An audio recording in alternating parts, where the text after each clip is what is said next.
మీ కాశెట్టి కుమార్ మాట్లాడుతున్నాను. Kasetti Kumar impact channel నుండి.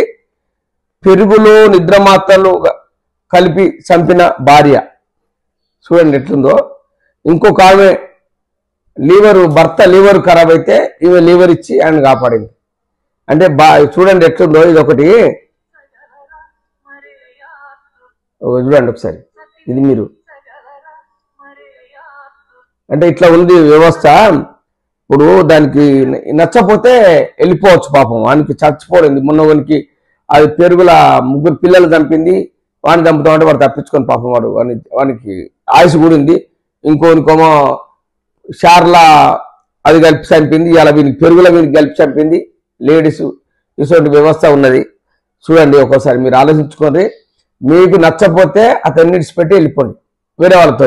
కానీ ఇట్లా చంపితే పాపం వాడు ఎందుకు, వాడు పిల్లలు ఆగమవుతారు, వాడు ఆగమవుతాడు, మీరు జైలుకు పోతారు. మీ జీవితం ఉన్న జీవితం మొత్తం జైల్లో ఉంటారు. అది మీకు అర్థమైతలేదు. శనికా వయసంలో మీరు చేసే పొరపాట్లని సరిదిద్దుకోండి, ధ్యానం చేయండి. మీరు ఇటువంటి తప్పులు చేయకుండా ఉండండి. కొన్ని రోజులు బతుకుతారు. లేకపోతే అతనికి మీరు నాకు నచ్చలేదండి వెళ్ళిపోండి. లేదు చెప్పకుండా వెళ్ళిపోయినా ఏం కాదు. ఒక లెటర్ రాసి, సార్ మీరు నాకు నచ్చలేదు, నేను ఇంకో అతను నచ్చింది నాకు అని ఒక లెటర్ రాసి వెళ్ళిపోండి. ఇది సంస్కారం ఉన్న మనిషి. మన జీవితం వాడు చచ్చిపోయా నువ్వు జైలుకు పోతీవి. చూడండి ఎట్లుందో. కొంతమంది ఆడలో భర్త చచ్చిపోతుండ్రు అని అది కిడ్నీలు లీవర్లు ఇస్తున్నారు ఒక్కొక్కరు. అటువంటి వ్యవస్థ ఉన్నది.